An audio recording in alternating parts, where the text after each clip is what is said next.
Assalamu alaikum. Today we will discuss the salivary glands. Salivary glands mainly consist of two components. One is parenchyma and other one is the stroma. Parenchyma is the main component of a gland which consists of acini and the duct system. What is an acini? Acini are the group of cells which have a cavity, and the duct system I will tell you about it because it is of different types. Then we have the stroma. Stroma is mainly the supporting structure. Has the structures which support the gland. For example, connective tissue. So, like every gland, there will be the connective tissue capsule on the outside from which the septa will arise, and on these septa, different ducts and the vessels will run. Depending upon different varieties, we have mainly three types of glands: parotid gland, submandibular gland, and sublingual gland. These are the three major salivary glands which made up almost 95% of the secretion.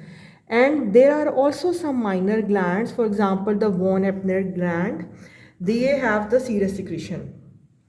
First, we will discuss the parotid salivary gland and we will do the comparison with other two glands. Parotid gland are mainly the branched acinar gland, while the submandibular and sublingual glands are the branched tubular acinar.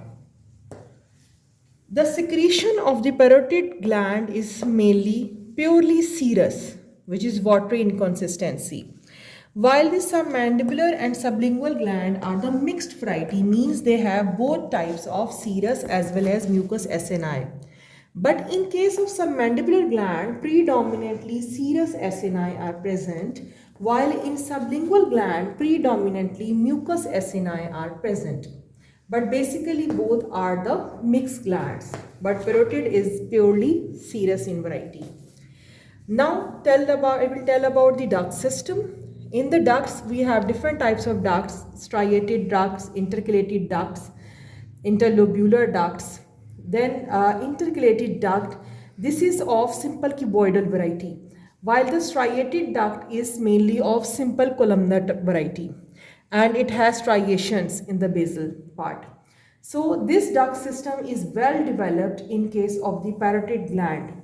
While in case of the submandibular gland, you have less developed duct system. So you will have less developed intercalated duct, but striated duct is present. And in case of sublingual gland, poorly developed duct system is present. So you will not find a lot of intercalated disc or striated ducts. Then we come to the secretion of these glands. The parotid gland have mainly protein-rich amylase type of secretions, while in submandibular gland, protein-rich proteins are present, but amylase lysozymes are also present. Lysozymes are the antibacterial enzymes. And in sublingual, amylase and lysozymes are present. So, I will tell you about the volume of the saliva which they will make up. Parotid gland mainly participate in the formation of saliva about 25%, while submandibular gland made up a lot of volume of the saliva, so this is 70%, while sublingual participate in a very small amount, so they make up 5% of the saliva. Then consistency, about consistency of the secretion. Because parotid gland have purely serous in nature, so the serous fluid is mainly watery in consistency. While in submandibular gland, the consistency is intermediate because both serous as well as mucous acini are present. And in case of sublingual gland, because the mucus secretion is there predominantly, so the secretion would be viscous. So adipose cells are also present in these glands. The adipose numbers are greater in parotid gland. Submandibular gland has more number, and sublingual gland have few number of adipose cells.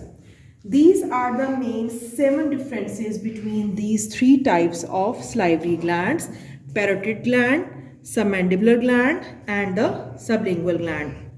Now I will tell you about the differences between the different acini. We have mainly two types of acini, mucous acini and serous acini. Firstly, I will tell you about the mucous acini. Mucous acini, as you can see in this diagram, they have wider lumen as compared to the serous acini. They have tall cuboidal type of cells with flattened nucleus in the periphery. While in the serous acini, you can appreciate the pyramidal shaped cells with basal basophilia, which is due to the presence of abundance of rough endoplasmic reticulum. That is why the spherically located nucleus is pushed towards the center.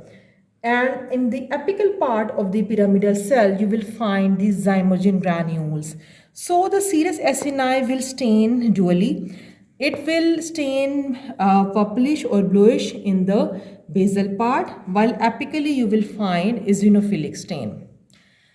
These are the some differences between the mucous acini and the serous acini. You will also find out the myoepithelial cells which are present between the plasma lemma and the basal lamina. And here these are present. These are the myoepithelial cells which have contractile properties.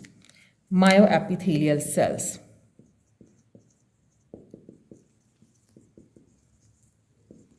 These are present in case of the sublingual and the submandibular gland because both variety of mucus and serous are present. Then there is the striated duct. As I told you, these are simple columnar variety and there are striations in the basal part. Striated ducts have the basolateral folds and the interdigitations and have all the properties of ion exchanging mechanisms. Then intercalated duct, as I told you, this is of simple cuboidal variety with the central nucleus. This was all about the salivary glands. I hope you understand. Thank you.